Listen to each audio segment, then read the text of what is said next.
बिस्मिल्लाहिर्रहमानिर्रहीम। आज तक के मुअज़्ज़ज़ नाज़रीन अस्सलाम वालेकुम। अब किस नंबर 284 मुलाहिज़ा फरमाएं। इससे कबल के कूबा उठकर खड़ा होता, वह उछलकर उसके सीने पर सवार हो गया। मैंने महसूस किया कि उसकी सारी तन फन किसी न किसी राह से खारिज हो चुकी थी। मैंने दोनों हाथों से उसका गिरबान दबोचा और उसकी खून आलूद आंखों में देखते हुए सवाल किया।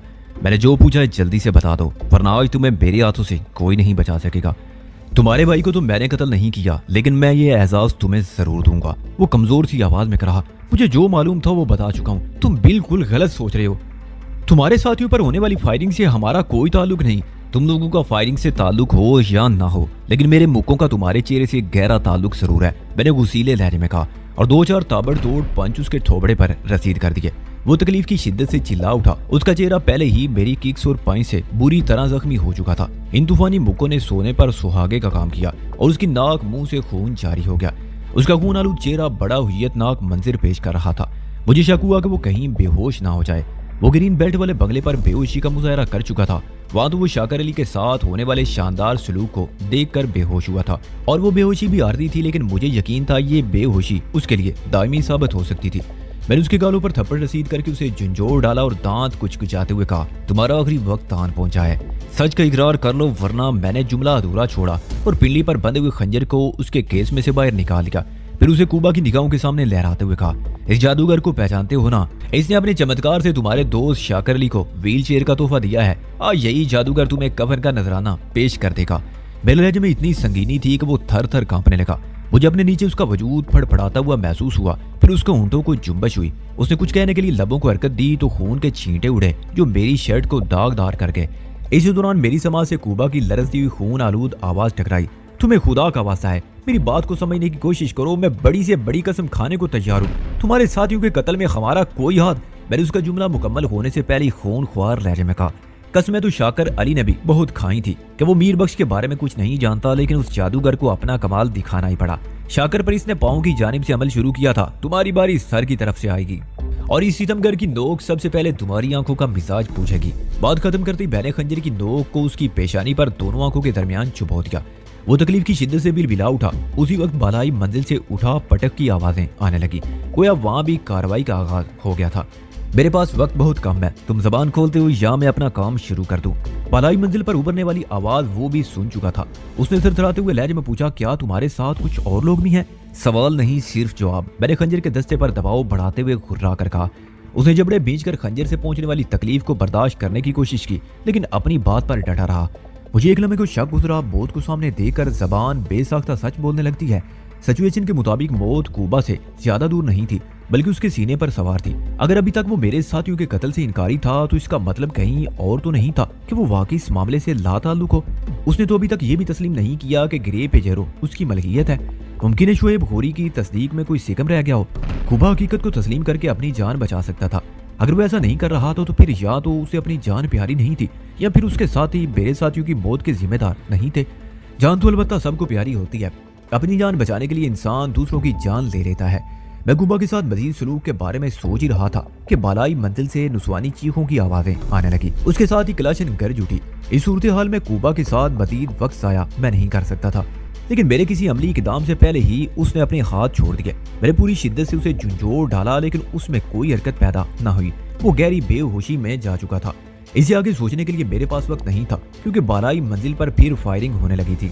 मैंने कूबा को उसके हाल पर छोड़ा और बालाई मंजिल की जानिब दौड़ पड़ा। जब मैं बाथरूम के दरवाजे के नजदीक से गुजरा तो शाकर अली की शिकस्त खुर्दा झुंझलाहट अमेज आवाज मेरी समाज से टकराई। ये फायरिंग कैसी हो रही है? कोई दरवाजा तो खोले, मैं भी तो देखो बाहर कौन सी क्यामत टूट पड़ी है। इस क्यामत को देखने के लिए तुम्हें क्यामत का इंतजार करना पड़ेगा, मैंने चीख कर कहा। और इस फायरिंग को तुम कोई आम सी फायरिंग मत समझो। ये नामालूम दहशत गर्दों की फायरिंग है जो पता नहीं कहां से आते हैं और अपना काम करके पता नहीं कहां चले जाते हैं। कोई उनके बारे में नहीं जानता और ना ही जान सकता है, क्योंकि जानने वाले सब जानते हैं। मैंने कमरे से निकलते हुए दरवाजे को बाहर से बोल्ट कर दिया और दौड़ते हुए कदमों से जीनों की जानिब बढ़ गया। मैं भी निस जीने ही तय कर पाया कि ऊपर से एक इंसानी जिस्म लुढ़कता हुआ नीचे उतर आया। मैं अपने पंजों पर फजा में उछला। वो गोला नुमा जिस्म मेरे नीचे से गुजर गया। उसी वक्त कबीर शाह की आवाज मेरी समाज से टकराई, फैजान इसे रोको, ये फरार होने की कोशिश कर रहा है। मेरे लिए इतना ही काफी था। मैंने कबीर शाह से ये नहीं पूछा कि वो कौन है और कहाँ फरार होने की कोशिश कर रहा है। मैंने वहीं खड़े खड़े हवा में परवाज की और उस शख्स से संभलने से पहले उसके सर पर पहुंच गया। वो बोले ना था, मेरा नाम कबीर शाह की जबान से वो सुन चुका था। मुझे अपने सामने खड़ा देखकर वो बुखला गया। मैंने उसकी बुखलाहट से फायदा उठाते हुए उसके पेट में एक फ्रंट पुश किक दे मारी। वो पेट पकड़कर तकलीफ की शिद्दत से दोहरा हो गया, लेकिन दूसरे ही लम्हे संभल कर मुझ पर हमलावर हुआ। उसके हमले में खासी तेजी थी। उसकी राउंड हाउस किक को मैंने ओपन आर्म ब्लॉक किया। इसी दौरान में उसने दूसरी राउंड हाउस किक आजमाई। मैं उसे ब्लॉक करने की बजाय एक झटके से नीचे बैठा और तेजी से बैक स्वीप कर दी। वो पुश्त के बल फर्श पर गिरा, लेकिन हैरत अंगेज फुर्ती के साथ उछलकर खड़ा हो गया। वो खासा चाको चौबंद दिखाई देता था। मैंने उसे नी शॉट का दाई दिया। उसने तेजी से अपनी टांग पीछे खींची। उसी वक्त मैंने बर्क रफ्तारी से एक स्वीप उसकी पिंडली पर रसीद कर दी। नतीजे के तौर पर वो एक मरतबा फिर पुश्त के बल पड़ा आसमान को तक रहा था। मैं एक कदम आगे बढ़ा और उसके थोबड़े को अपने पांव से निशाना बनाने की कोशिश की। भोलेनाथ ने कमाल महारत का मुजाहरा करते हुए मेरे पांव को अपने हाथों की गिरफ्त में लेकर बड़ी सूरत से एक मरोड़ा दिया। मेरी जगह अगर कोई आम सा मार्शल आर्टिस्ट होता तो मुंह के बल संगी फर्श पर गिरता, लेकिन मेरे जहन ने बर वक्त फैसला किया था। मैंने अपनी बॉडी को हवा में ट्विस्ट किया और आजाद पांव से भोलेनाथ के चेहरे का कबाड़ा करते हुए फ्रंट रोल करके दूर पहुंच गया। मैंने अपने हकम में मद्दे मुकाबल की कराह सुनी। उसके साथ ही उसके मुंह से मेरे लिए एक नाकाबिले इशात गाली भी फिसल गई। ये उसकी झुंझलाहट की इंतहा थी। मैंने पलटकर देखा, भोलेनाथ अपने चेहरे को टटोलते हुए उठकर खड़ा हो चुका था। मैंने बैक फ्लिप लगाई और उससे 2 फुट के फासले पर पहुंच गया। फिर इससे पहले कि उसकी समझ में कुछ आता, मैं हवा में उछला और व्हील फ्लाइंग किक उसकी कनपट्टी पर सब्त कर दी। ये झटकेदार धांसू किस्म की किक थी। वो डगमगाते कदमों से पीछे की तरफ गया। मैंने उसे संभलने का मौका ना दिया। हमारे दरमियान लगभग 10 फुट का फासला हायल था। मैंने फ्रंट समरसॉल्ट लगाया और उसके रूबरू पहुंच गया। वो अचानक मुझे अपने सामने देखकर सटपटा गया। उसी सटपटाहट में उसने गैर इरादी तौर पर मुझे अपने बाजुओं में जकड़ लिया। उसकी गिरफ्त खासी मजबूत थी। मुझे पहली मर्तबा उसकी जिस्मानी ताकत का अंदाजा हुआ। वो बेतरह जोर लगा रहा था और झटके दे देकर मेरी कमर का कड़ाका निकालने की तगोदो में लगा हुआ था। उसके साथ ही वो अपने घुटनों को यके बाद दीगरे जरबों से मेरे पेट को निशाना बनाने की कोशिश भी कर रहा था। मैंने घुटनों से ब्लॉकिंग करते हुए अपने जिस्म को बिल्कुल ढीला छोड़ दिया। नतीजे में मेरे बाजुओं पर उसकी गिरफ्त भी ढीली बढ़ गई। उसी लम्हे मैंने एक झटके से अपने बाजू ऊपर खींच लिए। वो हैरतज़दा नजर से मुझे देखने लगा। मैंने उसकी हैरत में तड़का लगाया। मेरे आदाद हाथों ने चोप की शक्ल इख्तियार की और बिजली की सी रफ्तार से हाथों के ब्लेड भोलेनाथ की कनपट्टियों पर पड़े। ये एक मोहलक और खतरनाक वार था। मुझे यकीन इस अटैक ने उसके दिमाग पर जलजला पैदा कर दिया होगा। वो दोनों हाथों से अपना सर थाम कर झूमने लगा। मैंने एक लंबा स्टेप लेकर साइड किक उसकी पसली पर रसीद कर दी और उसे कई फुट पीछे उछाल दिया। उसी वक्त जीनों के ऊपरी हिस्से से कबीर शाह ने मुझे पुकारा, फैतान, अगर उस मरदूद से निमट चुके हो तो ऊपर आ जाओ, यहाँ हालात बिगड़ गए हैं। हालात तो पूरी तरह हमारे काबू में थे, फिर कैसे बिगड़ गए? ये सोचते हुए मैं जीनों की जानी बढ़ा तो भोलेनाथ उठकर खड़ा हो चुका था। उसने अचानक मुझ पर हमला कर दिया। उसके हाथ में आहनी राड को मैं देख चुका था, इसलिए वो मुझे कोई शदीद नुकसान पहुंचाने में नाकाम था।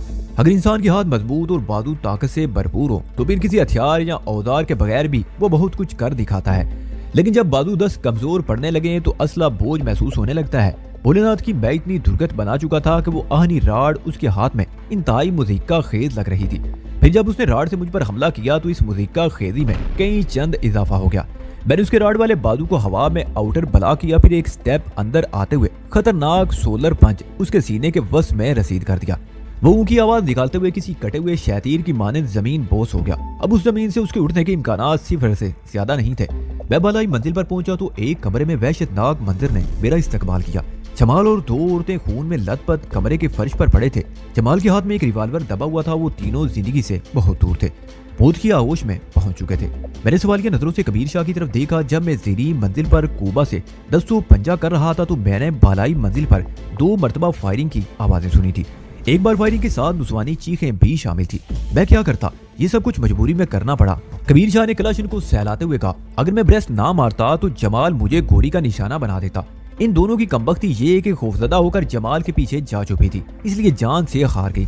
बात खत्म करके उसने जमाल के नजदीक मुर्दा हालत में पड़ी हुई दोनों औरतों की जानिब इशारा कर दिया। मैंने उससे मजीद सवाल जवाब करने की बजाय मियां जाहिद हुसैन के बारे में इस्तफसार किया। वो बोला, मैंने हालात बिगड़ने वाली बात मियां जाहिद हुसैन के हवाले ही से की थी। उसे अपने कमरे को अंदर से लॉक कर दिया है और कमरे में दाखिल होने का कोई रास्ता मुझे नजर नहीं आ रहा। मैं भी तशवीश में मुब्तला हो गया। हमारा सबसे VIP शिकार तो मियां जाहिद ही था। अगर वो वहां से निकल जाता तो फिर हमारे पास हाथ मलने की सिवा और कोई चारा ना रह जाता। मैं कबीर शाह की मुहियत में उस दरवाजे के सामने पहुंचा जिसके पीछे मियां जाहिद बंद होकर रह गया था। 2 औरतों की लाशें मैं अपनी आंखों से देख चुका था, लेकिन मेरी मालूमात के मुताबिक इस बंगले में 3 पेशावर औरतों की एंट्री हुई थी, जिसका वाज़ेह मतलब यही था कि वो तीसरी मियां जाहिद के साथ होगी। हमें हर सूरत में उस दरवाजे को खोलना है, मैंने जनूनी अंदाज में कहा। कबीर शाह आदमी लहजे में बोला, उसका एक ही तरीका है कि दरवाजे के लाक पर फायरिंग की जाए। तो करो, फौरन करो शाह जी, मैंने तहमकाना लहजे में कहा। तुम पहले भी 2 मरतबा फायरिंग कर चुके हो, इस बात की परवाह मत करो कि फायरिंग की आवाज सुनकर कोई इस तरफ मुतवज्जो हो जाएगा। अगर किसी को ये नेक काम करने का इतना ही शौक होगा तो अब तक वो कर चुका होगा। मैंने एक लम्हे के तवक्कुफ से सनसनाते हुए अंदाज में कहा, आज किसी भी कीमत पर मियां जाहिद हुसैन को हमारे हाथों से बचकर नहीं जाना चाहिए और उनके लिए हमें खून की नदियां ही क्यों ना बहाना पड़े।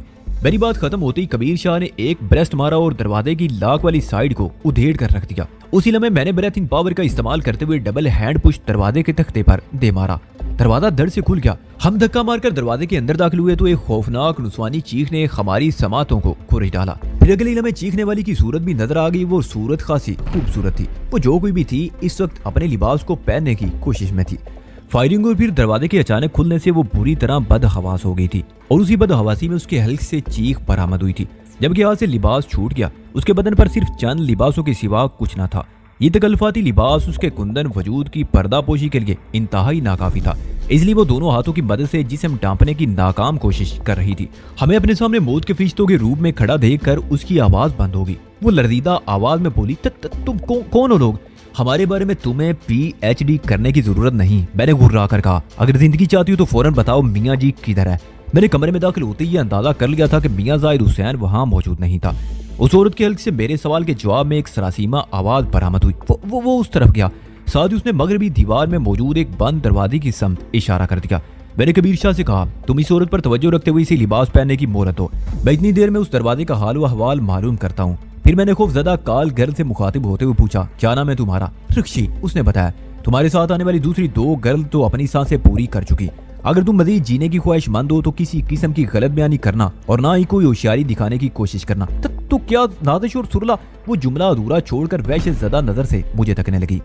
मैं उसके सवाल का जवाब देने की बजाय उस दरवाजे की जानिब बढ़ गया। हलाक होने वाली पेशावर औरतों के नाम मुझे मालूम हो गए थे। उनमें नादिश जमाल के लिए और सुरला इंडियन भोलेनाथ के लिए बुलवाई गई थी। एक हिंदू गैर मुल्की मेहमान के लिए मियाँ जाहिद ने हिंदू औरत का ही बंदोबस्त किया था।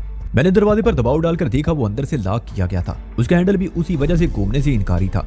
मैंने मजीद फायरिंग की जरूरत महसूस करते हुए यहाँ भी ब्रेथिंग टेक्निक को आजमाया। मैंने दरवाजे के सामने खड़े होते हुए खातों के सर से बुलंद किया और एक तवील सांस अंदर की जानिब खींची।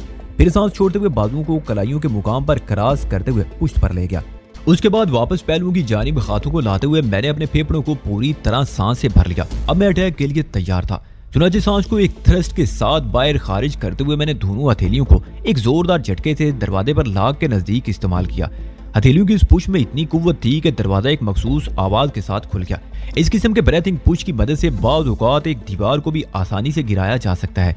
इस टेक्निक में मार्शल आर्ट्स और योगा एक साथ कार फरमा नजर आते हैं। मैं खुले हुए दरवाजे से गुजर गया। वो एक छोटा सा कमरा था जिसमें लाइट ऑन थी। उस कमरे में मुझे एक चक्करदार जीना नजर आया। जगह की तंगी के बायस उस साख्त के जीने बनाए जाते हैं जो एक गोल चक्कर की सूरत में सीधे नीचे से ऊपर की तरफ चले जाते हैं। इन दायरेवार स्टेप्स के सारे के लिए दरमियान में एक मजबूत स्टोन खड़ा कर दिया जाता है जो जमीन और छत के 2 मुकामात पर मजबूती से नस्ब होता है। मियां जाहिद हुसैन कमरे में मौजूद नहीं था, जिसका एक ही मतलब था, वो नीचे जा चुका था। बगैर इरादी तौर पर जीना उतरने लगा। उस जीने के गिरदा गिर्द एक संगी खोल भी तामीर किया गया था। जाहिर इस हिफाजत के सबब बाहर से ये जीना नजर नहीं आता होगा। मुझे यूं महसूस हुआ जैसे मैं एक कैप्सूल में कदम ब कदम ऊपर से नीचे उतर रहा हूँ। इस कोवरेट चक्करदार जीने का इख्तिताम भी एक दरवाजे पर ही हुआ। उसके हैंडल ने मुझे बताया कि दरवाजे को बाहर से लॉक कर दिया गया है। मुझे यकीन नहीं आता था इस दरवाजे की दूसरी जानिब भी कोई छोटा सा कमरा होगा। उसी लम्हे एक तशवीशनाक ख्याल ने मेरी सोच पर दस्तक दी। क्या मियां जाहिद हुसैन बंगले से फरार होने में कामयाब हो गया है? इस ख्याल ने मेरे हल्क में कड़वाहट भर दी।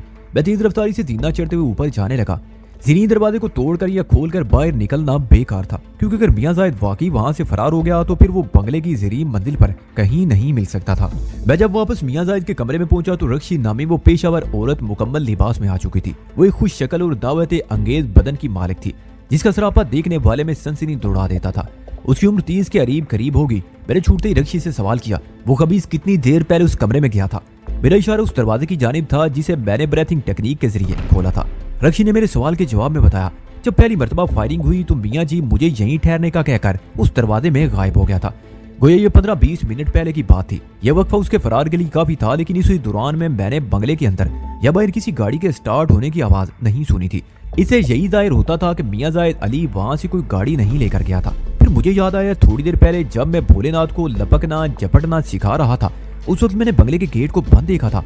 मियां जाहिद की अचानक रूपोशी ने मामलात को सरेदस उलझा दिया था। मैंने कड़े लहजे में रक्षी से सवाल किया, तुम फायरिंग की आवाज और अपनी साथी काल गर्ल की चीखें सुनकर कमरे से बाहर क्यों नहीं निकली थी? फिर डर गई थी, खौफजदा हो गई थी। मैं वो एक जुर्जुरी लेते हुए बोली, मुझ में इतनी हिम्मत ना हुई कि बाहर की सूरत का जायजा ले सकूं। क्या तुम जानती उस दरवाजे के पीछे क्या है? मैंने जीनो वाले कमरे की जानिब इशारा करते हुए पूछा। उसने मेरी हस्बे तवक्को जवाब दिया, नहीं, मेरा ख्याल है कोई वॉशरूम होगा। इस बंगले पर पहली मर्तबा आई हूँ और तुम्हारी वो दोनों साथी काल गर्ल वो भी यहाँ पहले कभी नहीं आई। मैंने पूछा, उनके नाम तुमने नादिश और सुरला बताए थे।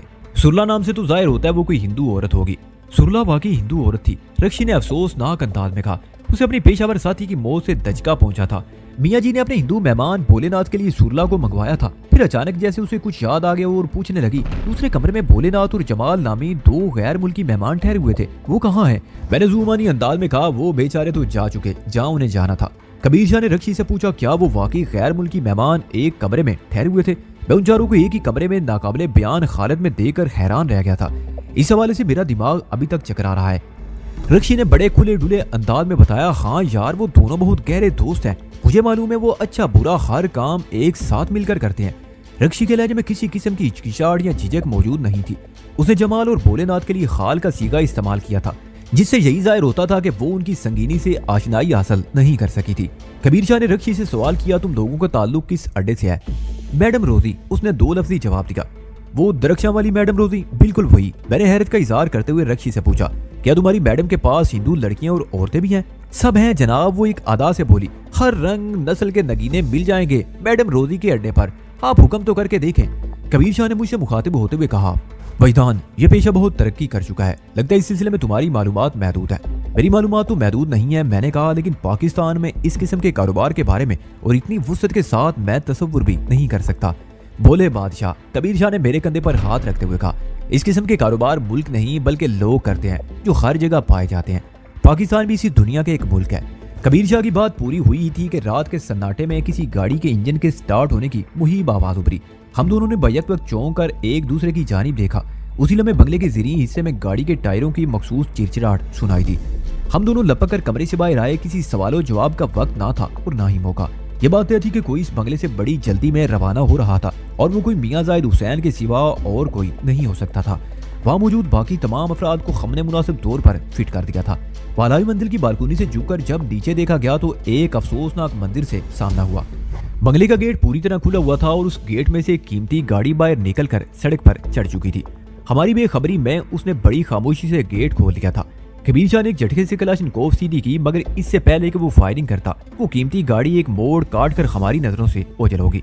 वैदान, वो कमीना भाग गया। कबीर शाह ने हिजानी लहजे में कहा, हमें उसका पीछा करना चाहिए। मैंने कहा, ताकुब ज्यादा मुफीद साबित नहीं होगा।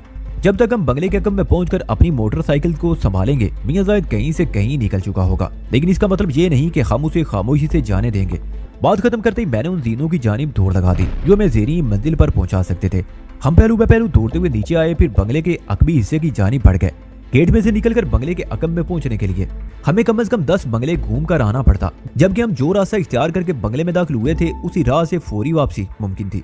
हम जैसे बंगले की इमारत के पहलू से गुजरकर अकबी हिस्से में पहुंचे, एक गुर्राती हुई आवाज ने हमें रुकने का हुक्म दे दिया। तुम दोनों इस वक्त मेरी गन के निशाने पर हो। अगर एक कदम भी आगे बढ़ाया तो मैं फायरिंग करने में एक लम्हे की भी ताखीर नहीं करूंगा। बंगले में दाखिल होकर हमने 2 सिक्योरिटी गार्ड को नाकाबिले इस्तेमाल बनाया था। कबीर शाह ने तो अपने हिस्से के गार्ड की खोपड़ी चिटखा दी। उसके होश में आने की उम्मीद नहीं थी, अलबत्ता वो मेरे हिस्से वाला गार्ड हो सकता था। मैंने अपनी दानिश में उसे 2-3 घंटे के लिए अंटा गफील कर दिया। ज्यादा इम्कान इसी बात का था कि वो अपनी सख्त जानी के सबब कबल वक्त होश में आ गया होगा। मैंने कबीर शाह के कान में सरगोशी की, तुम दूसरी तरफ से घूमकर इसके अकब में पहुंचो, वैसे बातों में लगाने की कोशिश करता हूँ। ये बात मैंने इस बुनियाद पर कही थी कि वो शख्स हमें दिखाई नहीं दे रहा था, लेकिन उसका दावा था कि हम दोनों उसके गन पॉइंट पर हैं। मैं उसकी धमकी को चेक करना चाहता था। अगर वाकई हम उसकी निगाह में थे तो वो कबीर शाह की हरकत को नोट कर लेता। कबीर शाह ने जैसे ही अपनी जगह से जुम्बश की, दिखाई ना देने वाले शख्स ने वार्निंग दी, खबरदार, जो कोई चालाकी दिखाने की कोशिश की, मैं तुम्हारी एक एक हरकत नोट कर रहा हूँ।